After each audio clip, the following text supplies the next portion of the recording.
Welcome back to Sweet Talks. My name is Rye. Chai. Hello. And my name is Kay. What's up, y'all? And today, it may be Christmas, but we are here for you. And it's going to be an interesting time because not trying to get too heavy. It's a holiday. Had a lot of sweets, a lot of good times. Time to chill and talk about meaningful things. In our last episode, if anybody didn't see that, which you should, we talked about complicated media and politics interactions in K-pop, as well as how that coincides with ethnic identity in K-pop in particular. But there were some other things thrown in there. It was really fun, interesting. Some opinions were shared. You should definitely all check that out. But at the end of the episode, actually, Kay here raised a really interesting question, and we wanted to devote a full episode to that because we felt that there was a lot of depth that we could kind of explore there. And that was, we began talking about BTS's success in the American market. And the question is, and you can correct me if I'm wrong, Kay, but your question, as far as I remember it, was along the lines of, now BTS is putting out pretty American sounding music. Are they as popular as they are in America because K-pop as a sound is getting popular, or rather because they have changed their sound to fit the American market? Does that feel like it's pretty accurate? No, absolutely. Yes. And we'll definitely dive more into like different parts of that question because that's a very general question. But we're super excited to like jump right into that. So yeah. Mm-hmm. And along that kind of line of thinking, I figure that today we'll talk about, as K-pop groups in general are trying to enter the American market, what does this mean for the sound of K-pop? Is it going to continue to change? Will it become more Americanized, or will it maintain some element of its roots? And what are those roots? Is a different topic maybe for another time, or maybe we'll touch on it today. I don't know. But then also, what does that mean for the K in K-pop?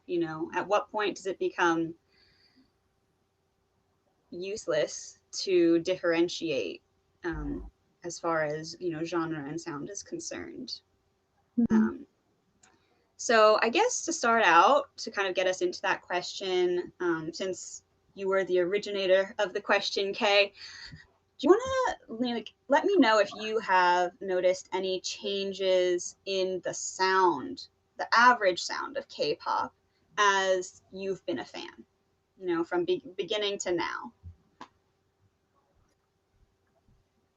Right. I would say, let me start off where I began because it's not exactly the beginnings of K-pop at all. I think I came into or discovered K-pop quite late in the game, as opposed to some other people. But I would say in 2015, the biggest names known to me in terms of K-pop were Big Bang and EXO at the time. This was when I was graduating, graduating high school. I was about to age myself. I was graduating high school, and my sister came across a video on YouTube about, and I think it was EXO's Love Me Right, and Call Me Baby. I think that's the song too. Call Me Baby, nah, Call Me Baby. Yeah. So my sister came across that song just being on YouTube, right? The YouTube algorithm does a really great job of just dropping everything all at once for you to be exposed to. And I kind of love loved it back then because of the fact it doesn't just show you what you like to see, it shows you everything that's available. And I think K-pop at the time was getting very big and super popular on the internet, as from what I've noticed. And so I was curious about it.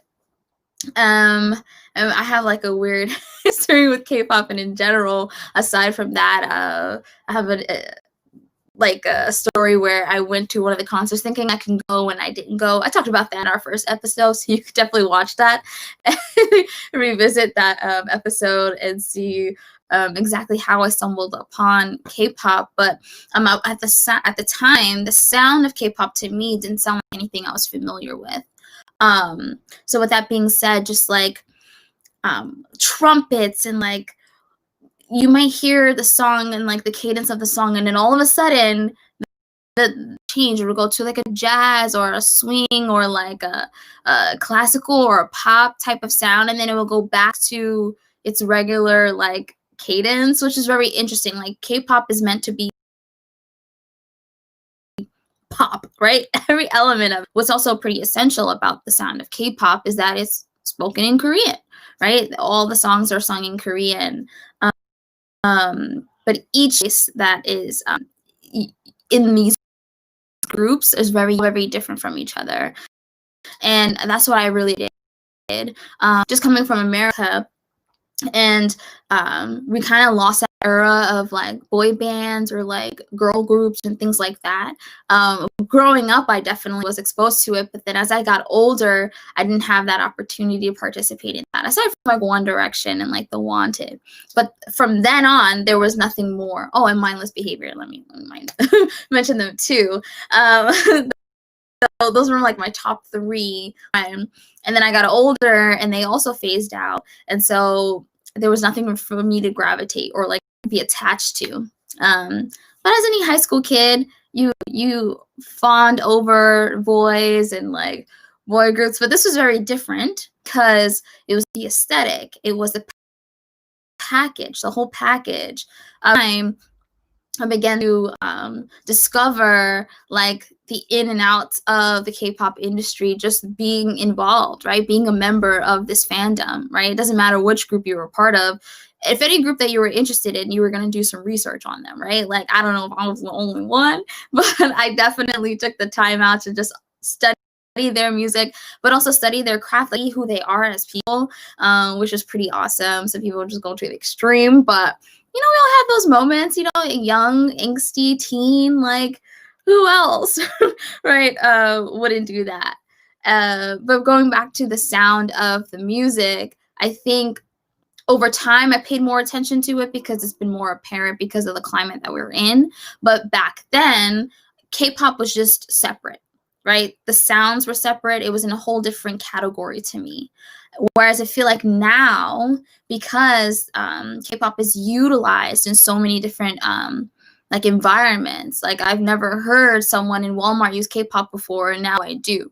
You know, it's like it's a term that's being utilized everywhere when it was just so niche and so minimal in a way. Not to minimalize kind of the impact of K-pop, but I'm just saying in terms of like the way it now was very different. Back you had to be in the know about what K-pop was in order to use the term pop.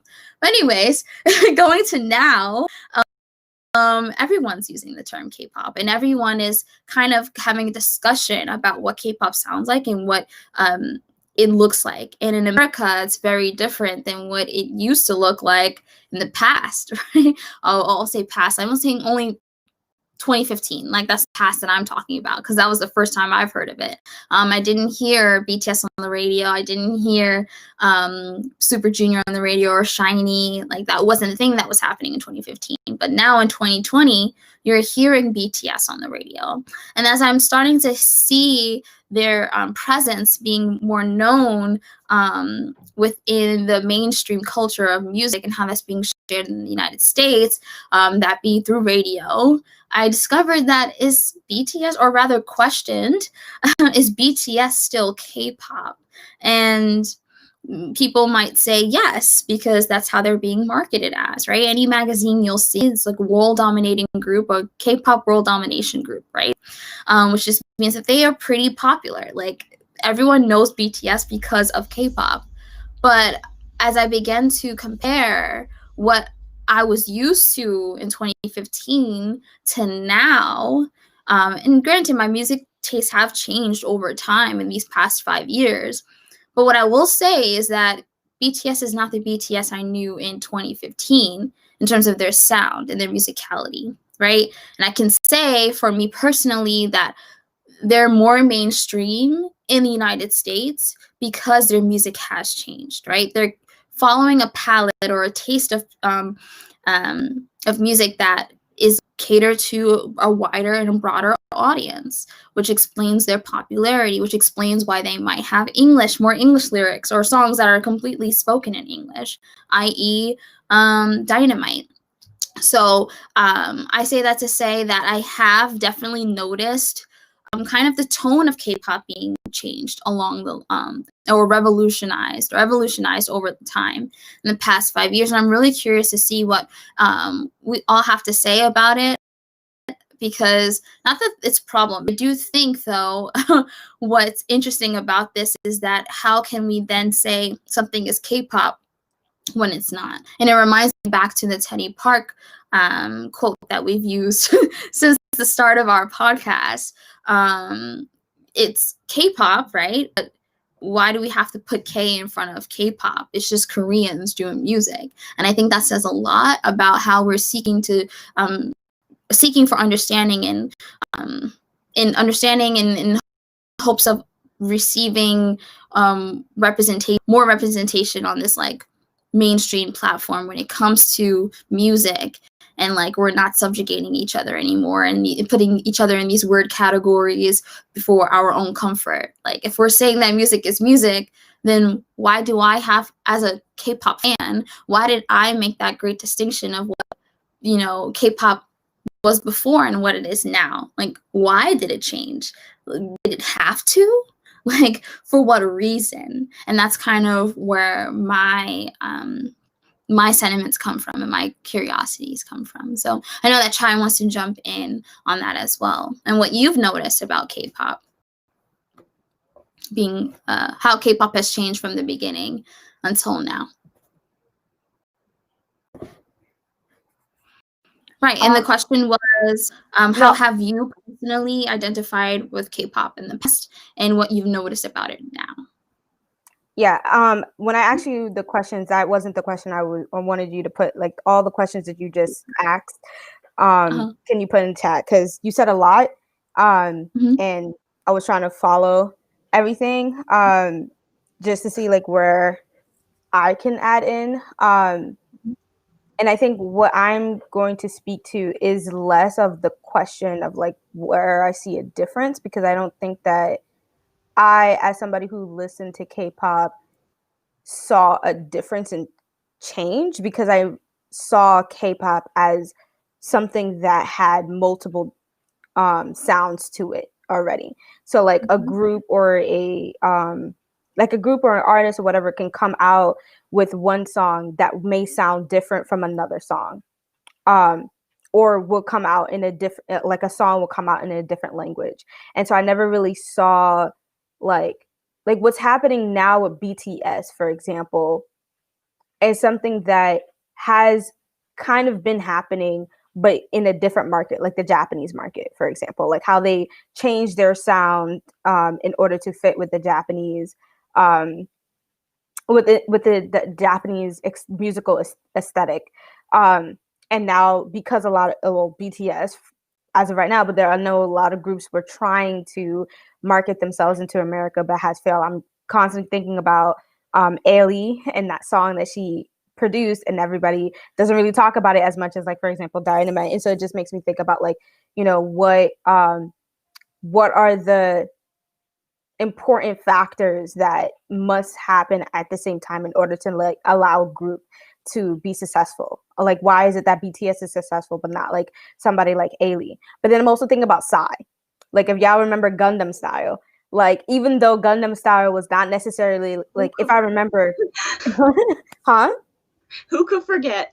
No, right. Like, Gangnam Style was everywhere, even if it wasn't necessarily like on the radio, like everybody knew. Like, people who never listened to K-pop before were like dancing to Gangnam Style, right? But Gangnam Style wasn't in English. It was in Korean. At least I remember, yeah, it was in Korean. But we didn't necessarily care. But I'm also remember because I think Gangnam Style came out like 2012, and I was in middle school when it came out. So it wasn't like an other songs that came out in 2012. I was actually looking up as Kay was talking. Songs like Thrift Shop and Cruise, and like even before then there was other songs that like were kind of like party-ish songs that you don't really need to listen to the music to dance to it. Like, you don't really need to like hear the words. Just you hear the beat and you're just going, you know? But I'm also like thinking about like me being a middle schooler. Like, that is just something that I was doing anyway. Because, you know, when you're young, you just want to dance to everything and have fun. So I'm taking into consideration like how my mental state was when I was a younger person, but also too like the sounds that were, or the songs rather, that were being produced around that time were songs where you didn't necessarily needed to know the lyrics themselves to enjoy it, which I think in part may have led to Psy's success in America, even though he didn't continue being successful. Like, he, you know, I think Gentleman was the other song that was kind of popular, but it didn't reach that level of popularity as Gangnam Style did.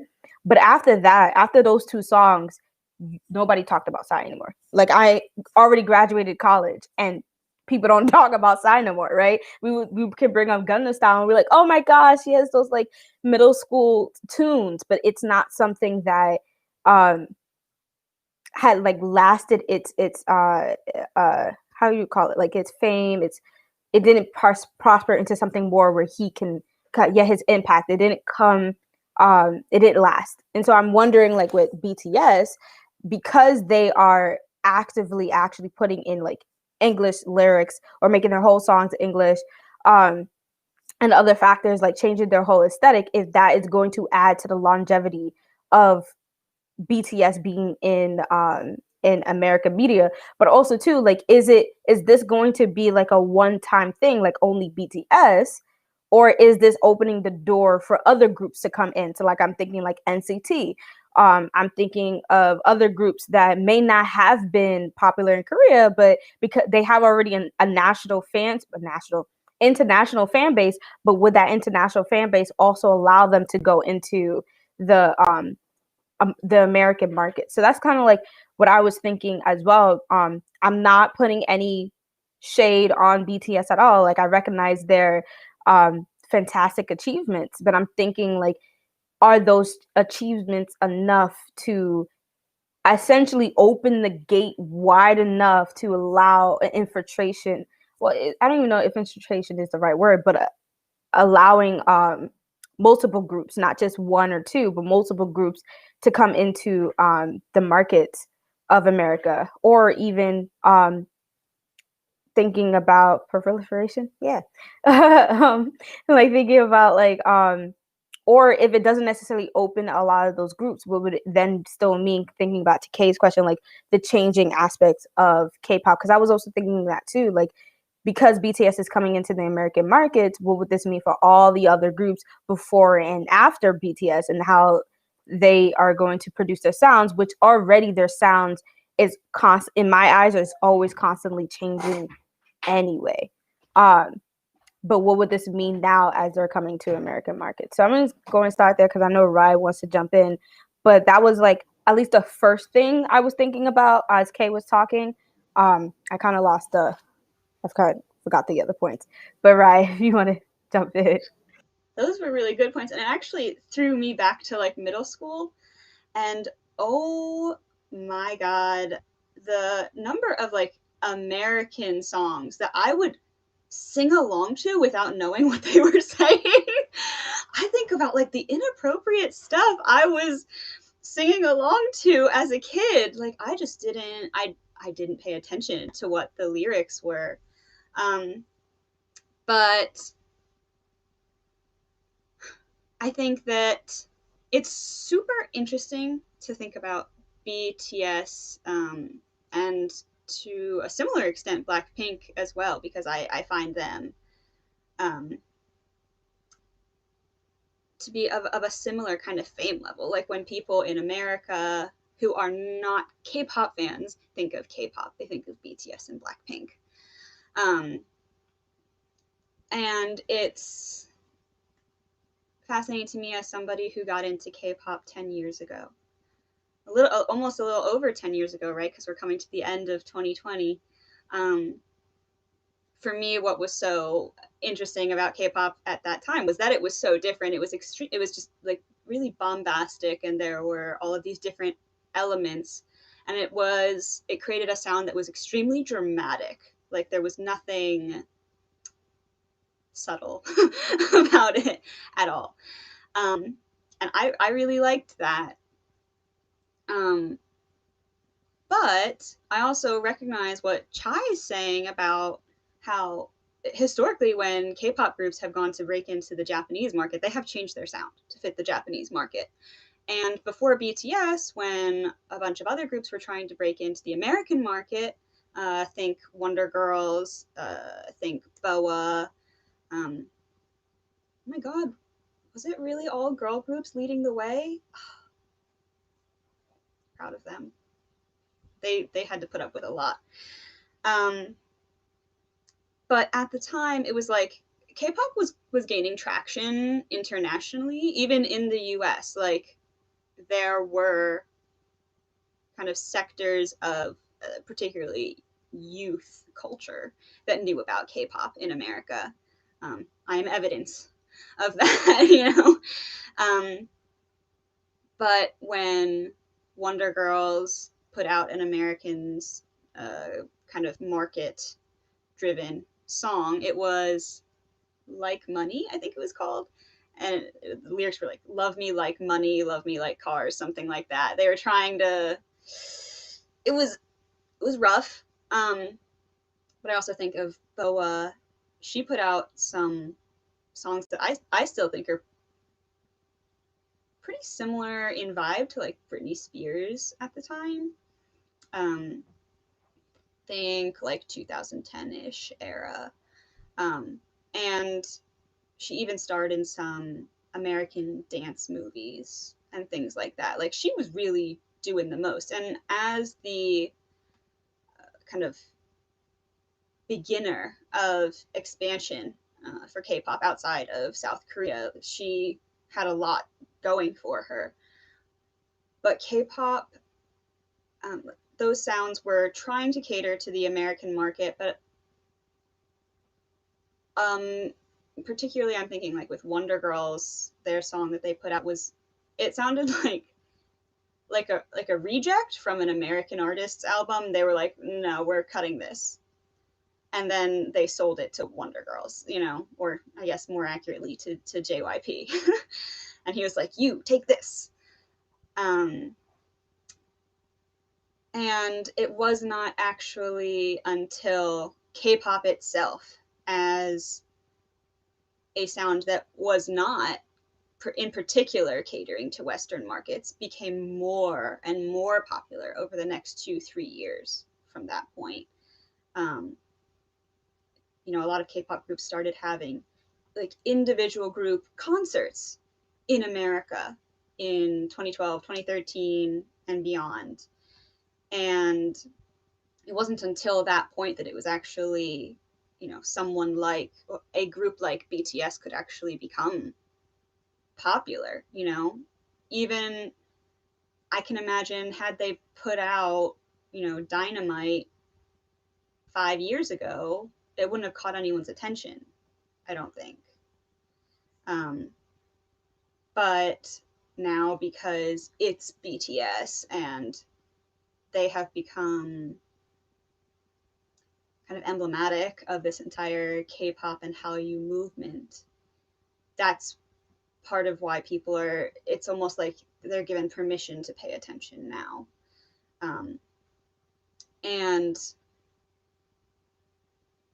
that is to say, there has always been that shift when K-pop groups are entering other markets of trying to fit that market's particular taste. But I find it so interesting that that tactic didn't work in America until the K-pop not catered to Americans became a little bit more grounding first. More people knew about it. A lot of people knew about like EXO and groups like that.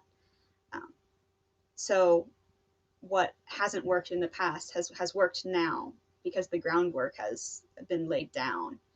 And I don't necessarily think there's anything wrong with that changing of sound, although I personally am very hopeful that some version of like an innate K-pop complexity and drama won't be lost in the process, because some people like BTS have found success. I'm hoping that doesn't mean that everyone will try that same tactic now, because I am very hopeful that the sound of, or the sounds plural, as you were mentioning, Chai, they're various, of K-pop, I have hope that they can be popular globally.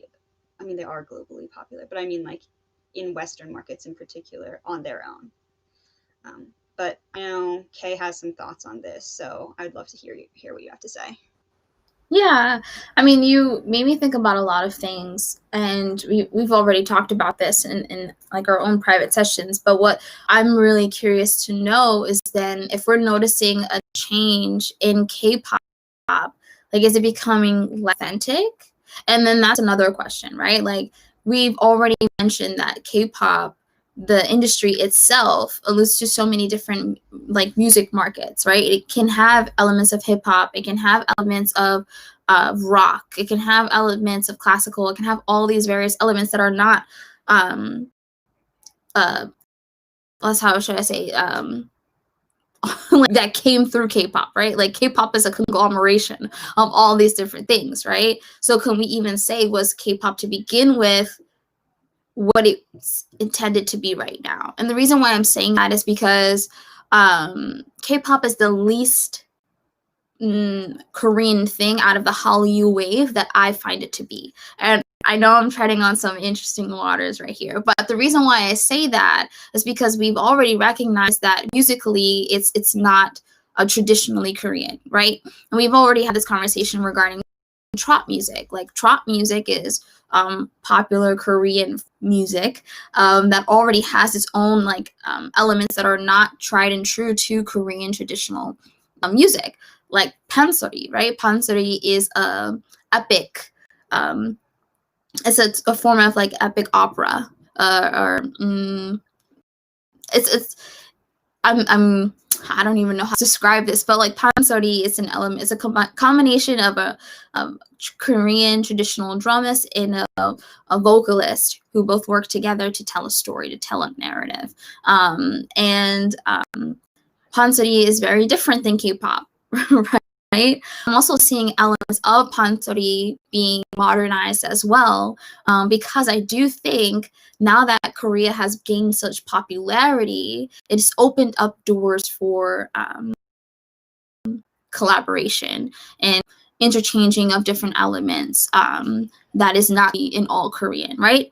So with that being said, do we have to challenge and point this question is if K-pop is authentic, right? Because we know it's a very, how should I say, it's a very formulated industry, right?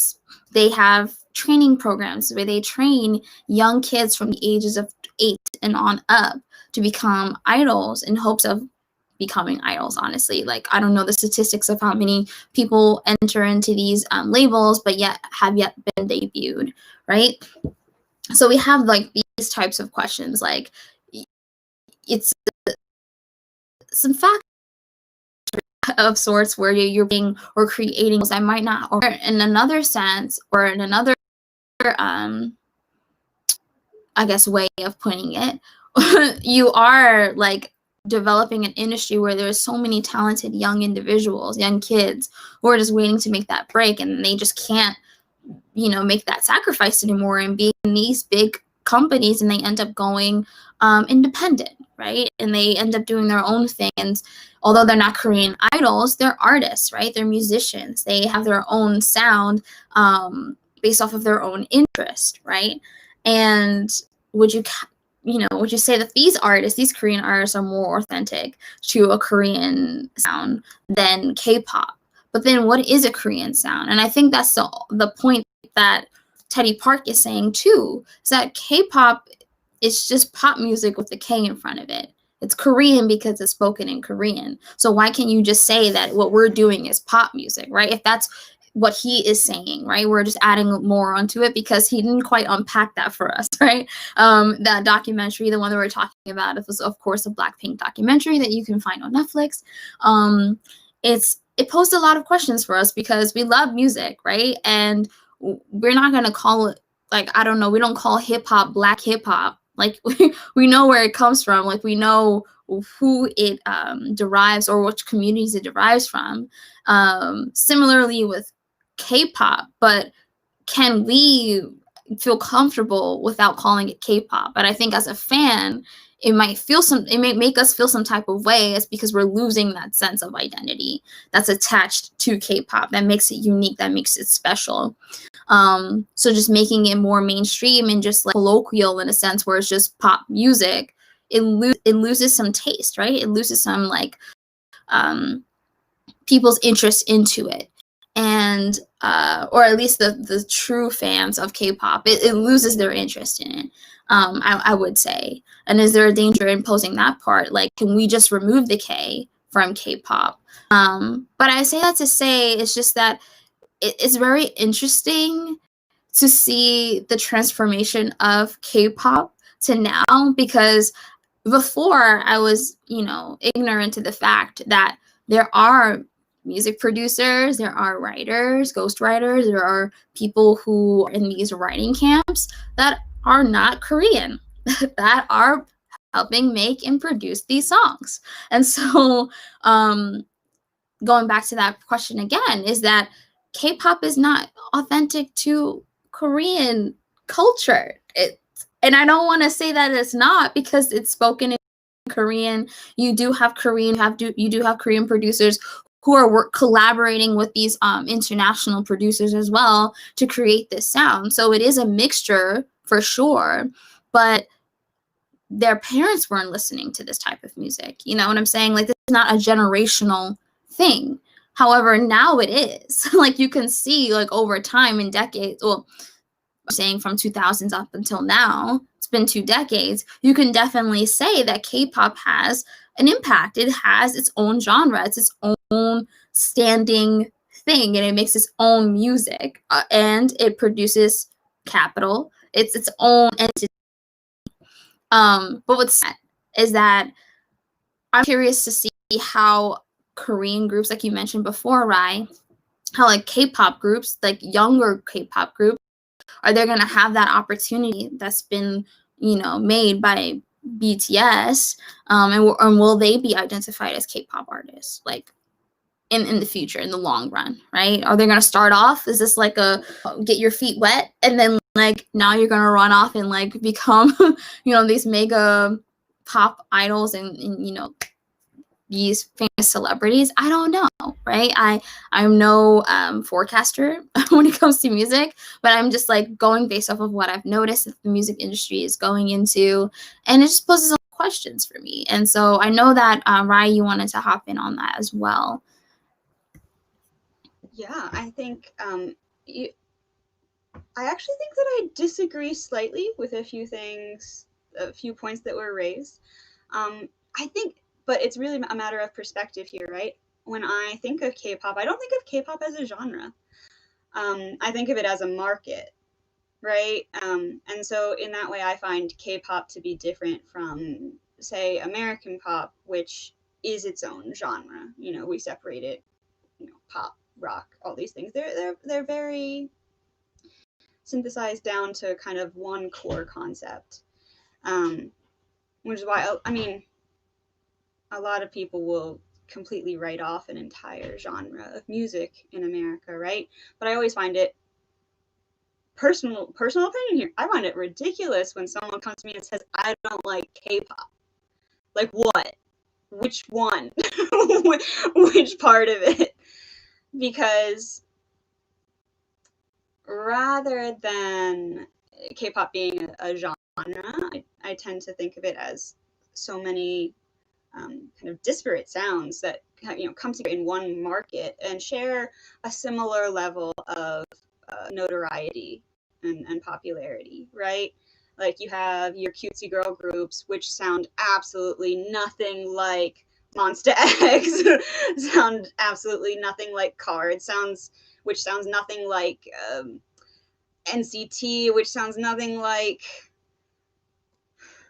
Girls' Generation, and on and on and on. And even under one label, you'll have groups that have vastly different sounds. Maybe YG songs tend to be pretty similar to each other, like the sound among YG groups. I'll give them that, but otherwise, if I think of Girls' Generation, doesn't sound anything like Red Velvet. Like, they have very different kind of fan base. Well, they might have overlapping fan bases, but they're catering in different directions, right?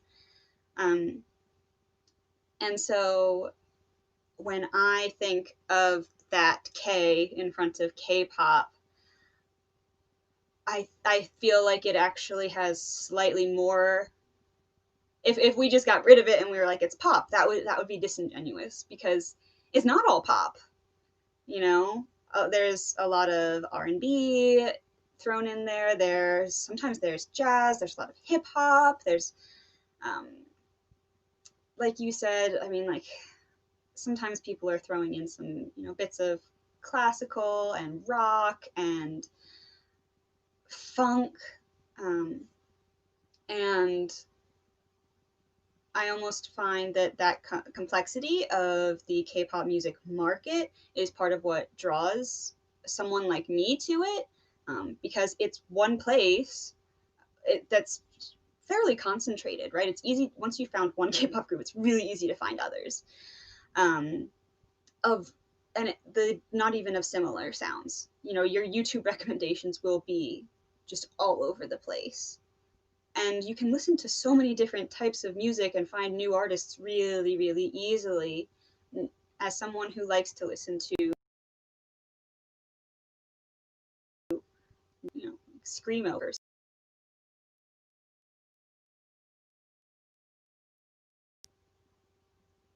if we were to take away that K, we were to call it pop, we'd actually have to break everything down far more. Apparently Chai likes screamo. We will just agree to disagree.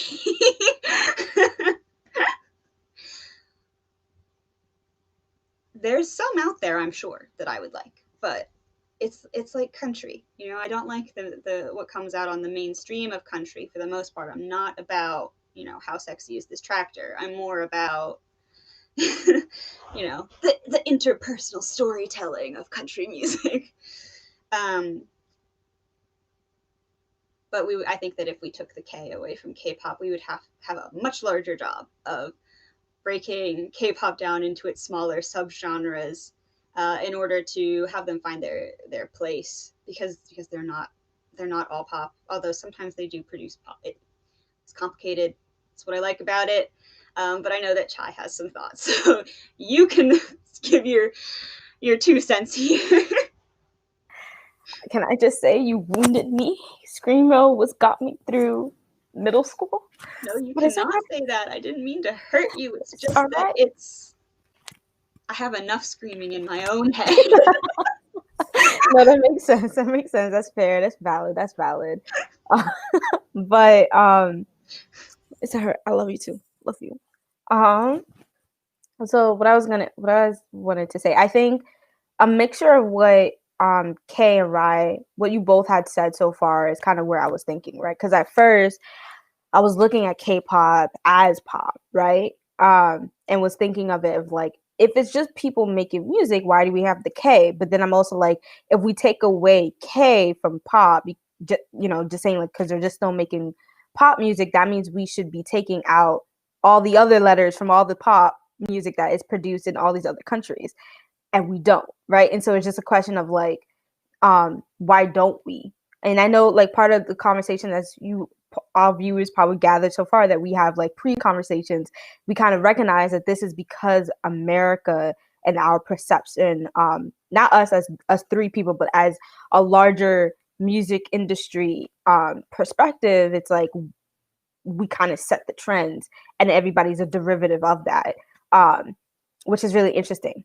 I got to meditate on that a little bit, because that also leaves a lot of questions and into different variations, because I'm also thinking about like hip hop. And as like, you know, Kay had said, like, you know, hip hop was created by the Black community for a variety of different reasons, but more so for a specific reason. And it kind of blossomed into something that not only did the sound and the meaning of hip hop change, but also the way that people listen to hip hop and engage with hip hop had also shifted and changed to allow now new people to engage with it, but engaging in it in the newer version of hip hop. So as you probably are gathering, like hip hop right now is talking about, you know, women and money and girls, and that's not to say that they weren't talking about that before, but the message is different. Like it's vastly different from what it was before, especially with the Zulu Nation that created or helped pioneer the beginnings of hip hop. What they were trying to use hip hop for is different from what we're seeing right now. And a lot of people, especially if we see hip hop, not even just hip hop the sound, but the hip hop the aesthetic in K-pop, like the way they're using it is different from the original meaning. And then okay, I'm just going to say this part, but that's not really what my actual point was. But I'm also going to say this part with the question of like, you know, Kay saying authenticity with the change of K-pop now, is it really being authentic? You can also say the same question about the authenticity of the new version of hip hop. And if people are engaging with this inauthentic version of hip hop, are they still being authentic because they're authentically copying an inauthentic aspect of hip hop? So I hope that makes sense, but we could get into that either later on in the of this conversation. Everybody, if anybody wants to jump onto that in terms of conversation about authenticity, or in a later conversation that we could have about hip hop in overall, because as we know, hip hop has some sort of, you know, like there is an element of hip hop and rap in K-pop, right? But the original thing that I wanted to talk about was Rai, what you said about like K-pop being a market as opposed to a genre, kind of opened my eyes a little bit, because that was what I was kind of struggling with, because I was agreeing with Kay, but I was also thinking about like, as we were talking about, Kay, you were the one who brought it up in our previous conversations, as well as our pre-conversations, about what about those who are Korean, but they're artists, but they're not necessarily idol, right? So if we're thinking about this distinction about an idol and an artist, if we do create that distinction, does that also mean who is in K-pop versus who's not? But if we're seeing it as a market, then we're including all these different people who not only have different sounds and identity, but they're producing a different kind of music that's leaning towards something that's different from the overall conception of K-pop. Because also too, the reason why I say that is because, Rai, you were mentioning bands, but the first things that I was thinking about were like people like Crush, maybe because of our pre-conversation, because y'all talked about Crush a lot. But I'm thinking about Crush. I'm thinking about individual artists who are not necessarily idols, maybe. I don't know, because, you know, y'all, I don't know that much of the terminology, but they're not necessarily idols, but they're considering themselves artists, or there's this conversation between, you know, amongst the artists themselves saying that they're not necessarily K-pop, or they don't want to be considered K-pop. But if K-pop is a market, an industry, then it kind of includes them into this process, but recognizes their individuality or their difference between them and an idol group or an idol. I'm also thinking about like people like IU. Like, is IU an artist or is IU an idol, right? And so that's what I was thinking about as Kay was talking, because what you're saying, Kay, was what I was thinking about. But I think the idea of seeing K-pop as a market is all encompassing. because it allows different kinds of people to engage with it in however they want to. But I wonder, what would this mean though for individual artists who are saying that they don't belong in K-pop, and how that can cause a confusion. Because if they're saying they're not K-pop, then what is the true conceptualization of K-pop? Because we can all have our individual ideas of K-pop, but if we're seeing it from a perspective of what the whole industry, if we're seeing it as an industry, what they're seeing themselves as, then how are we as people who are thinking about the breaking of K-pop in America can make that distinction of, you have somebody like Krust becoming famous, but is he K-pop if we're saying that this is not a K-pop sound? I hope I'm making sense. I'm trying to make it ordered, but that's what I'm just thinking about, is like, if we're thinking about like the difference between industry versus a genre, what does that mean for individuals and groups coming into America, and how we then place a label on them? But I'm gonna stop talking. But no, I think that's a great question, because I think that just clarifies my own stance a little bit better too, because I was confused. Like I personally just don't know what that answer is going to be, and don't think I want to find out. But if I had to base my own opinion about it, you bring up really great points about how about who's where. Right. And I think if we do think of K-pop as a market, then that does leave room to have artists like, say, FX member Amber, right? FX member Amber, say if she was to come back into the K-pop scene, although now she is a Chinese American who is doing music in America and having thing going on with her own sound, her own, is that she can walk freely within and out of K-pop as she so chooses, because of that flexibility and because of her former role within an industry that, yeah, she had no control over. Like, she had no control over being a K-pop artist. Like, no. But also, she walked into that because of, you know, training, right? Like, you go in there, you go into K-pop with a purpose, right? Like, you just don't walk into a training audition and like not hope to be picked. Like, that's your goal. That's what you want to happen for yourself. But I'm also thinking about just, if it's not a genre, then it's a market. But then why are we sitting here criticizing people who participate in K-pop when they're not Korean or Asian or Southeast Asian themselves to be, you know, a part of it? And I think the reason why I bring that up is because we talked about before, right?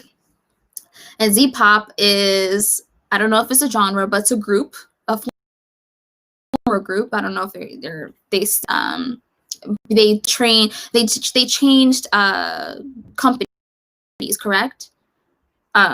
What they did there. You guys can come in and jump in a little bit more and like flesh out that, because I only know about them briefly. But from what I do know is that they were basically a group of Southeast Asians and just basically non-Koreans, and even a Japanese person was also involved within this project in order to be a K-pop group. Although they did not speak English within their own music, I mean, they did not speak Korean within their own music that they produced at the time.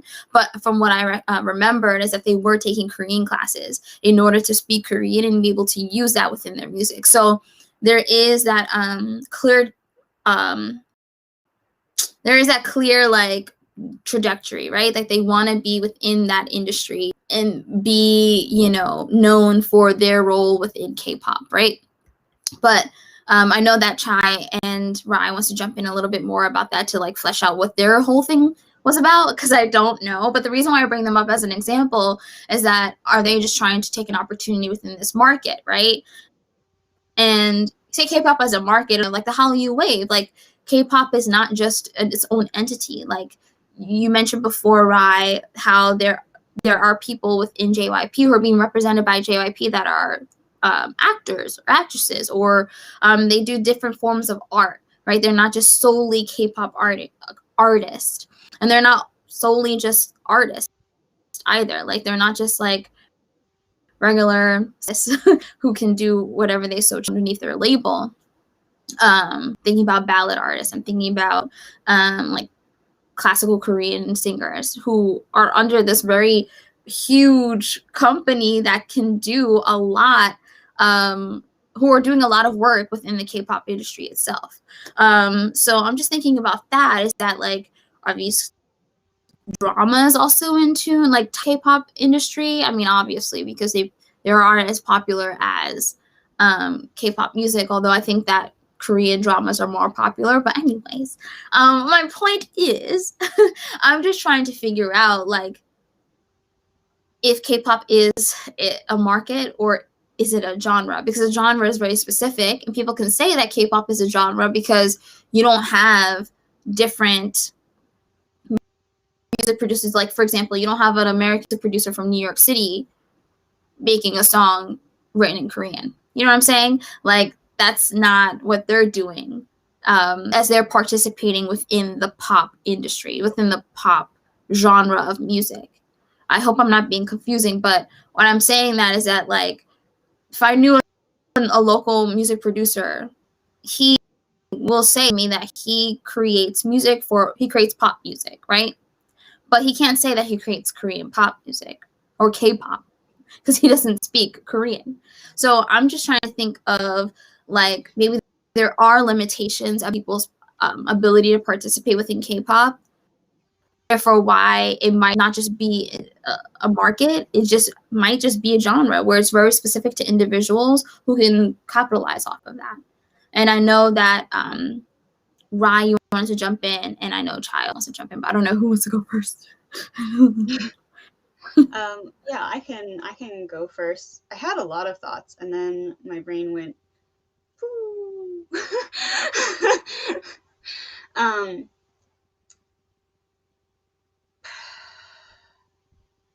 Let's go back. Okay. I'm rewinding. So you, Kay, we're talking about. Oh, I remember. Okay. Yes. You mentioned if K-pop is a market, why are there people who hate on those who are just trying to break into that market, who may not be Korean or more generally just like not Asian? So, what was their name? XP Edition? Something like that. Them white boys that tried to create a K-pop. Sorry. They're grown men. I don't know why. They're full adults. Pretty sure that they are still active under the name XP Edition. More recently, actually, there was a European girl group that was that debuted called Kachi, and I think originally they were supposed to be like K-pop inspired, but they somehow became like K-pop trying to break into the K-pop market. I don't know whether that was management or what. And Kachi, their name comes from the Korean word, togetherness. Kachi. And they're, I think, majority white again. And a lot of people have trouble with that. I think that there's definitely something to be said about whiteness in K-pop, right? And the uneven dynamic, the power dynamic there, that I think there's definitely reason for people to be a little wary, right? White people dominate media in America, in most of Europe, and with America being the media giant that it is, the exporter of so much cultural content, that matters, that the fact that K-pop is a market, be it a market or a genre or both, that doesn't really have white people is kind of a big deal. And the fact that it's gaining notoriety being entirely, well, there are some half. I don't want to say entirely without white people. I don't know. I don't want to get too into people's identities there, but that matters. And so I think that a lot of people may feel that their first reaction is like almost like being protective of that if they have an awareness of that power dynamic as it exists on the global scale. The history of American cultural imperialism and all of that, how that plays into the proliferation of images of whiteness, and the normalization of whiteness in all of these different sectors of life. At the same time,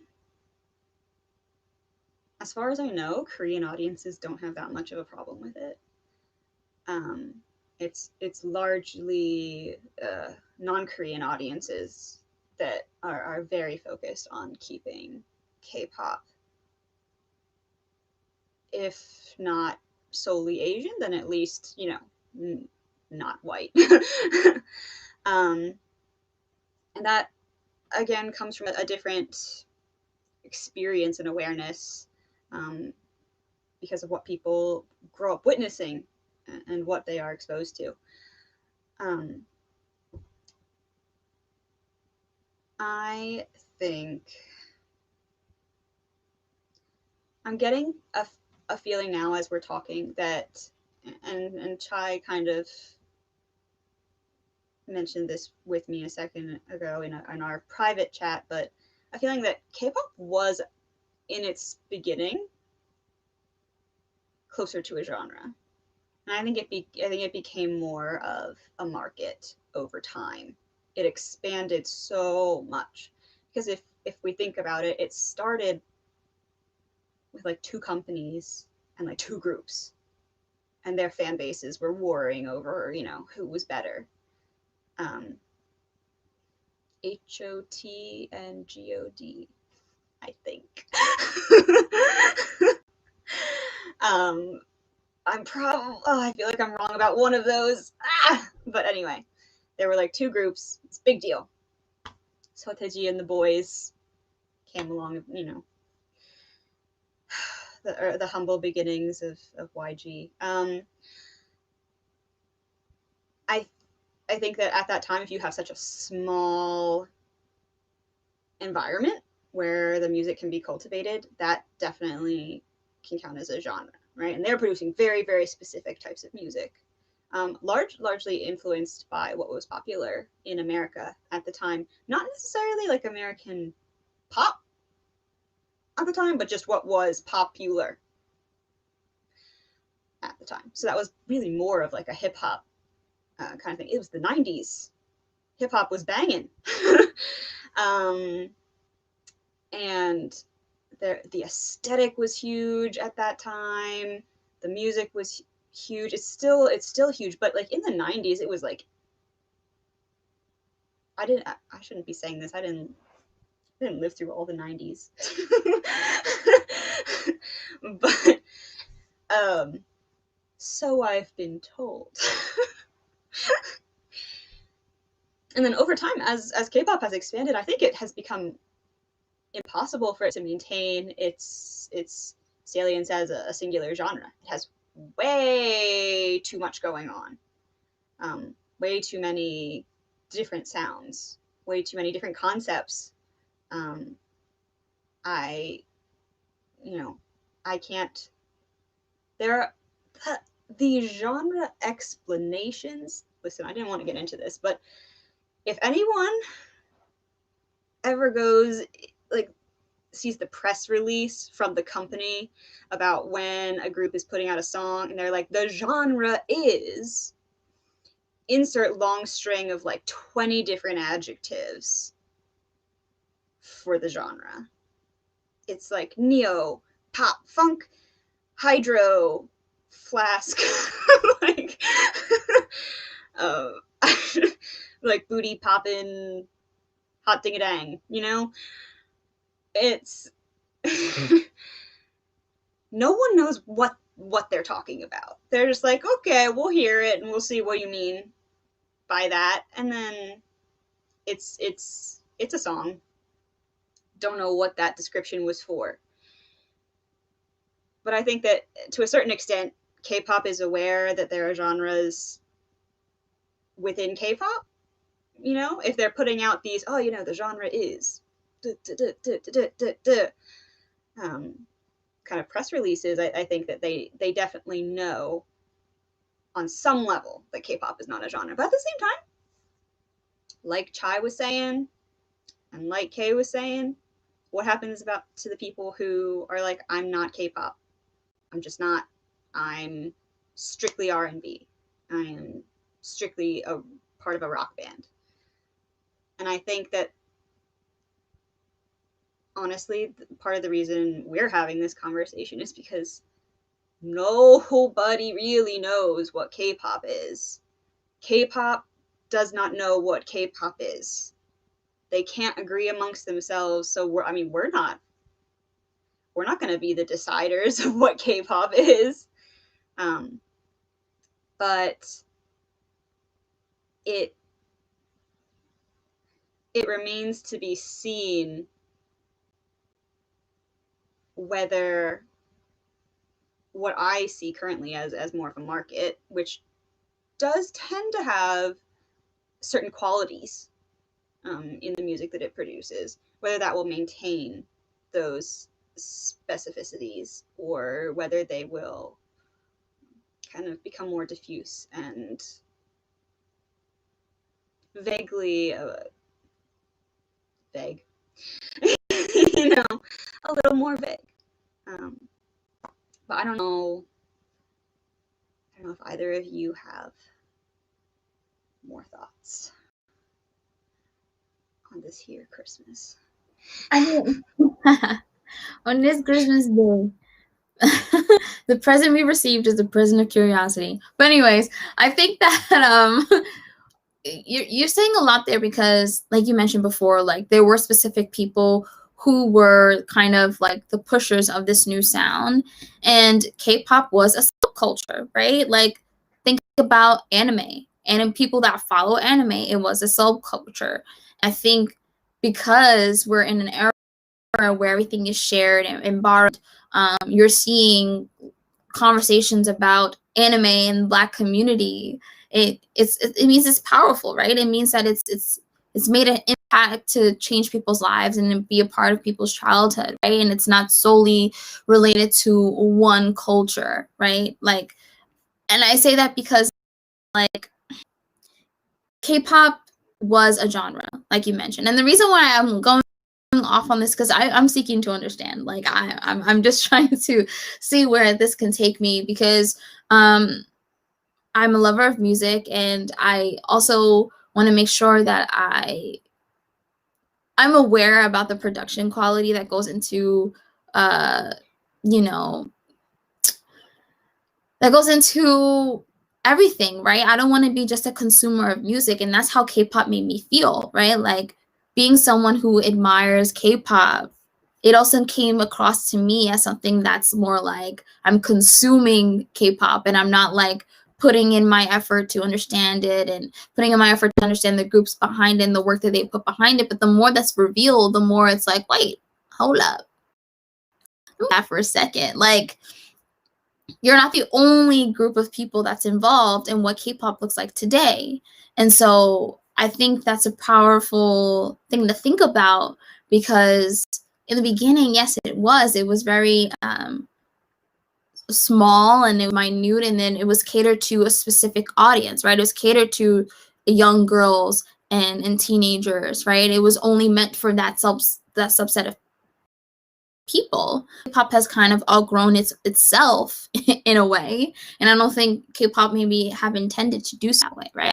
I don't think it's intended to be as it is right now, and I think it's because it carries so many nuances of Korean culture, and it's responsible for a lot of tourism. It's responsible for a lot of like multicultural interactions. It's responsible for a lot of things, right? Like I don't think my lifetime, what I've seen myself being someone who admires K-pop and who loves it, and in turn it's to go to Korea and to Korean culture, and interact with people. Even though many of the locals that I did interact with, they didn't follow K-pop as well as much as I did, which is a big shocker, right?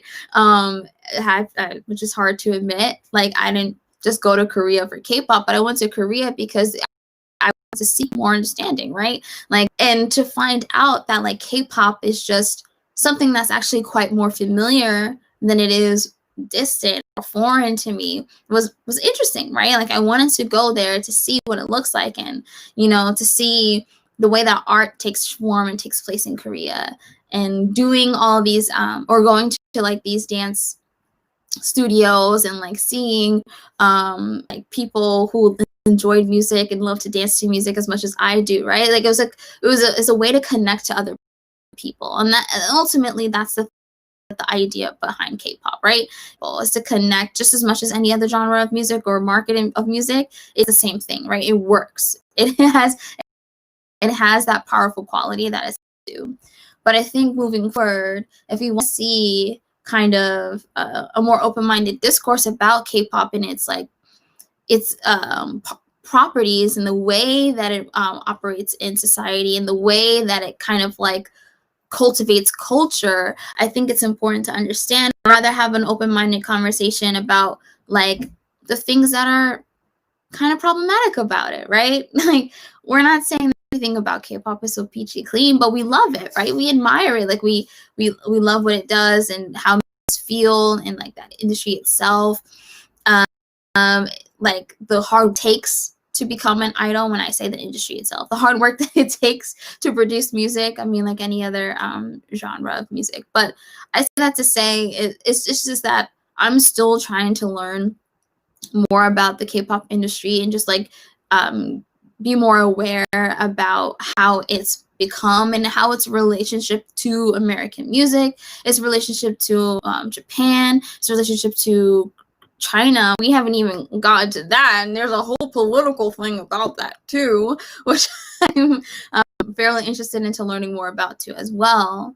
But it is an emblem, right? And it's an emblem of Korean culture, and we want to be careful about it, and like be responsible in the way that we talk about it. But I hope that you guys can see where I'm coming from, and I don't mean to like overtly challenge, you, Rai, and Chai about your thoughts and ideas. These are just like random things that I haven't even like formulated my own opinions about. But I'm so happy that you guys were able to like jump in on that and help me sparse through my like mind bubbles, because guys, I talk in mind bubbles. But Chai, I know that you want to help us wrap things up into a nice bow for our Christmas night. Yeah, I'm gonna try with the bow. I don't know. But for all of you who were watching, thank you so much for sticking through and seeing all the different questions that we raised at different points. Thank you so much for all the for paying attention throughout all the commentary that we had. So as you already heard, we're essentially just like thinking about what is essentially like the definition of K-pop, and what does that mean as it travels to other markets or other genres, and is that definition of K-pop change? And as you can see, we all don't really know what K-pop is. We just seeing what it's producing, but as it's producing, is that going to change as it enters different markets? And when I say different markets, we're all specifically talking about the American markets. So we're essentially talking about the history of K-pop, or the foundation of what we think K-pop is, and is that going to change as new groups enter American markets? And even within that, what is that going to do to people within the industry itself as they formulate their own musical identity? So it's complex. And I think this conversation is needed, because as we begin to start thinking out in terms of the influence of American music into K-pop, it's going to allow us to think about, okay, now that we kind of understand that we really don't know what K-pop is, what does that then mean for their participation in genres of music in America, such as R&B, hip hop, pop, and then we're going to keep talking about, is there a need for the K? Because that K signifies a lot, but at the same time, it may not, depending on the perception of what we think K-pop is. So that's kind of where we left off, and that's where we're going to end up keep going into in the future episodes. We keep talking about it, we keep bringing it up, because as you can see, there's a lot of points that we can bring out of it. So thank you again so much for listening to us. Hope to see you in our next video. And if you haven't so far, please like and subscribe so you can get that notification when we have our live stream and or we have re-uploaded our video. So thank you so much, and I hope you all have a happy holiday. And if you're not watching on the holiday, I hope you have a great, great day. Thank you. Love you all. Love you, my podcasters. Thank you. Bye. See you next week. Bye.